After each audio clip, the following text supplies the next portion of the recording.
Bapak, Ibu, Saudari dan Saudara yang terkasih, selamat sore. Tadi sudah saya katakan di dalam pengantar bahwa peristiwa Paskah itu adalah sebuah perjalanan. Dan kalau kita melihat apa yang pernah dituliskan oleh tokoh-tokoh gereja di abad ketiga, keempat, kita juga akan menemukan ide itu. Mereka mengatakan Paskah itu adalah transitus domini atau perjalanan Tuhan. Dan lengkapnya dikatakan di dalam bahasa Latin, perpassionem enim transiit dominus a morte ad vitam. Jadi kalau diterjemahkan dalam bahasa Indonesia, kurang lebih artinya adalah melalui penderitaan, Tuhan telah berjalan melewati kematian menuju kehidupan. Nah, ide ini direnungkan oleh para tokoh gereja ini dari apa yang diceritakan di dalam kitab Perjanjian Lama, sekaligus juga kitab Perjanjian Baru. Dalam Perjanjian Lama, mungkin yang kemarin malam mengikuti Vigili Paskah pasti mendengarkan itu. Apa yang dimaksudkan dengan transitus domini ini, perjalanan Tuhan ini? Perjalanan melewati, atau yang seringkali disebut sebagai Passover. Melewati kematian menuju kepada kehidupan. Diceritakan dalam kitab Keluaran, malaikat maut tidak tinggal diam di rumah orang-orang yang rumahnya ditandai dengan darah anak domba. Sehingga dikatakan malaikat maut melewati. Gak tinggal di situ, tetapi melewati. Nah, demikian juga dengan Tuhan kita. Dia hanya melewati kematian itu. Walaupun proses melewati ini juga tidak mudah. Maka dikatakan perpassionem, melalui penderitaan. Dia melewati kematian ini menuju kepada kehidupan. Jadi boleh dikatakan idenya sangat jelas. Dia tidak tinggal, tidak diam, tidak berhenti pada kematian. Tetapi dia hanya transit sebentar lalu lanjut. Perjalanan menuju kepada kehidupan. Dan dari sini kita bisa melihat yang pertama soal pewahyuan Tuhan kepada para murid, bahwa sebagai guru dia menunjukkan, ini loh yang mesti dikerjakan kalau kamu memiliki situasi-situasi yang tidak mengenakan, situasi-situasi krisis. Seperti yang dialami oleh para murid di dalam Injil tadi. Ada situasi-situasi krisis. Apa yang mesti dikerjakan? Tidak berhenti di dalam krisisnya itu, tidak tinggal di dalam krisisnya itu, tetapi berjalan melewati krisis itu untuk masuk ke dalam kehidupan yang baru. Jadi sangat jelas, dia sebagai guru mengajarkan semacam itu. Ini loh yang mesti dikerjakan.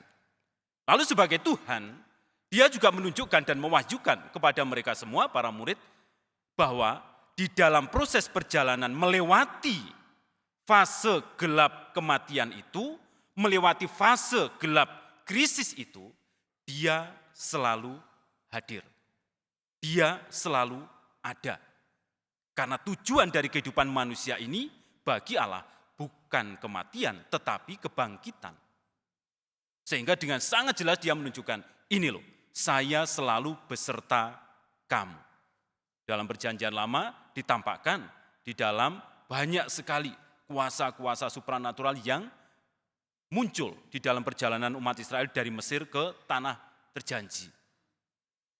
Melalui awan atau melalui kuasanya yang hadir dalam kemah kudus dan seterusnya. Ini menunjukkan bahwa dia tidak kepingin umatnya ini berhenti hanya di dalam peristiwa-peristiwa krisis. Dia kepingin supaya kita semua ini sungguh-sungguh memahami, mengenali, menyadari bahwa dia hadir, dia menyertai. Itulah sebabnya Yesus tadi juga mewahyukan itu kepada para muridnya. Hai kamu orang-orang yang bodoh. Menunjukkan sungguh kepada mereka bahwa ini loh yang terjadi. Lalu dijelaskan semua. Ketika dia merayakan perayaan Ekaristi, baru semuanya terbuka. Oh, ternyata kuasa Tuhan hadir. Bapak, Ibu, Saudari, dan Saudara yang terkasih di dalam Yesus Kristus, kemarin saya membaca sebuah artikel dalam majalah psikologi yang diterbitkan oleh orang-orang India, dan di situ disebutkan sekarang ini kata-kata trauma itu begitu sering muncul di dalam percakapan-percakapan di media sosial maupun dalam percakapan-percakapan langsung di antara orang-orang yang saling mengenal. Kalau di media mungkin orang yang tidak saling mengenal, tapi kata-kata trauma itu selalu muncul dan banyak sekali. Frekuensinya mungkin lebih banyak daripada dulu sebelum ada media. Di satu sisi, ini menunjukkan bagi mereka mungkin ada gradasi pengertian tentang trauma itu. Tetapi di sisi lain juga menunjukkan bahwa mungkin juga ada begitu banyak peristiwa-peristiwa traumatis yang dialami, yang dulu dipendam, sekarang mulai terungkap. Yang dulu sulit untuk dikemukakan, sekarang bisa dikemukakan. Atau yang mungkin dulu merasa tertahan dan tidak mampu mengungkapkan itu, sekarang dengan bantuan banyak hal bisa dengan leluasa mengungkapkan itu. Artinya apa? Ini menunjukkan ada indikasi tertentu bahwa yang bersangkutan sebetulnya tidak kepingin berhenti di dalam peristiwa-peristiwa traumatis itu. Tidak mau berhenti dalam peristiwa-peristiwa krisis itu. Mereka juga kepingin melewati itu. Sehingga dengan cara itu mengungkapkan di media atau mengungkapkan kepada teman lain, mereka kepingin melewati situasi itu untuk masuk ke dalam fase yang baru. Nah, ini menunjukkan bahwa mereka ini ternyata membutuhkan orang lain, membutuhkan pendengar, membutuhkan siapa yang bisa menolong dan membantu mereka melewati situasi itu. Dan kalau kita memperhatikan apa yang diwahyukan Tuhan, sudah sangat jelas bagi kita.